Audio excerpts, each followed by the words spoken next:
It's one of the most important questions we ever ask. What will happen after we die? Is it just like a candle going out? Or is there something more beyond the grave? And how can we know? At the centre of the Christian message is the claim that Jesus rose from the dead. If he did, this means that there is life after death, and that we can know about it through him. But can we take this claim seriously? That's what these programs are about. We'll be talking to experts who've studied the historical evidence closely.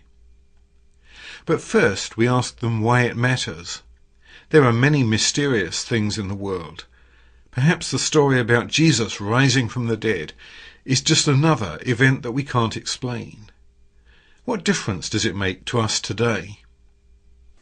I think we've seen quite a cultural shift in the last generation or so from people insisting that the only things that can happen are things that we can quantify, things that we can weigh and put in balances and systems and so on, through to a much more postmodern, loose awareness that actually the world is full of very strange things. All sorts of odd things happen, and we've rather dismissed those and screened them out.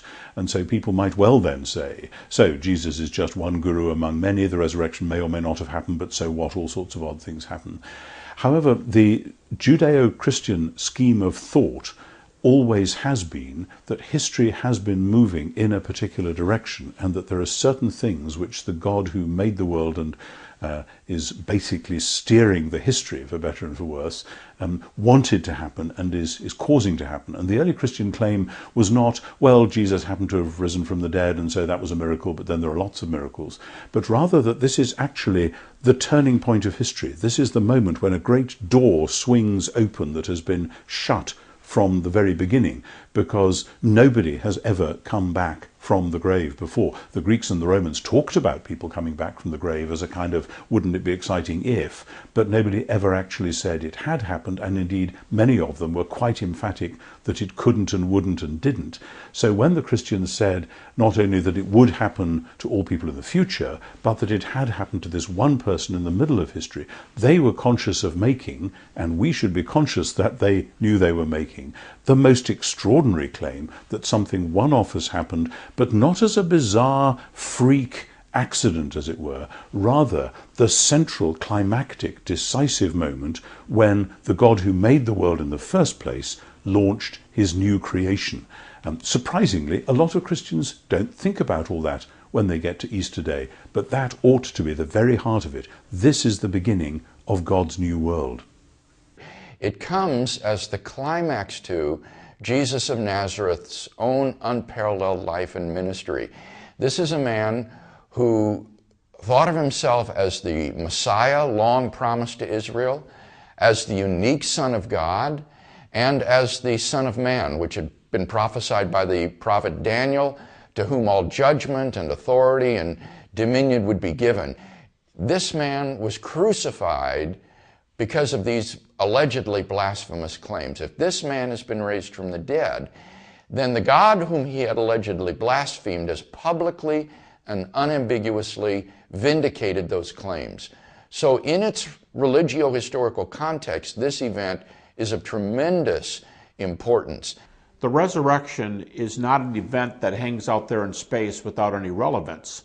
The resurrection is an event that is tied inextricably to the person of Jesus. The way the New Testament argues time and time again is because Jesus has been raised from the dead, that shows that he is who he says he is, or that shows that salvation is available, or that shows that eternal life is a reality, or that shows that believers will be raised like Jesus. So in the New Testament, over 300 verses on this topic.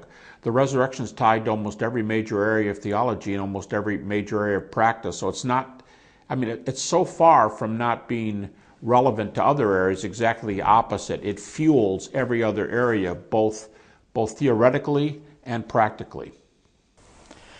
I think the resurrection of Jesus from the dead is hugely significant to the foundation of the Christian faith.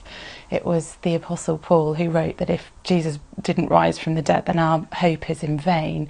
It's significant because so much of the truth of who Christ was and who he claimed to be is staked in a historical event. And the claim is made, this actually happened, and we can know that, we can investigate whether it happened or not and draw a conclusion on the basis of evidence. So unlike lots of other religions where there's an assertion might be made that sounds very marvellous or supernatural and there's really no way of knowing whether it happened or not, in the Christian faith the assertion is that this miraculous event, the resurrection of Jesus, actually did happen in history, and we can use our minds, we can look at evidence and draw a conclusion about whether that's true or not. Jesus rising from the dead isn't just a mystery that we can't explain. It means that God is real, there is life after death, and that we can know about it through Jesus. It confirms that Jesus is the Son of God. It's the most important thing that's ever happened, the turning point of history. But many people today think that what we know about the world scientifically rules out any possibility that Jesus rose from the dead. So next time we'll look at the claim that science makes it impossible.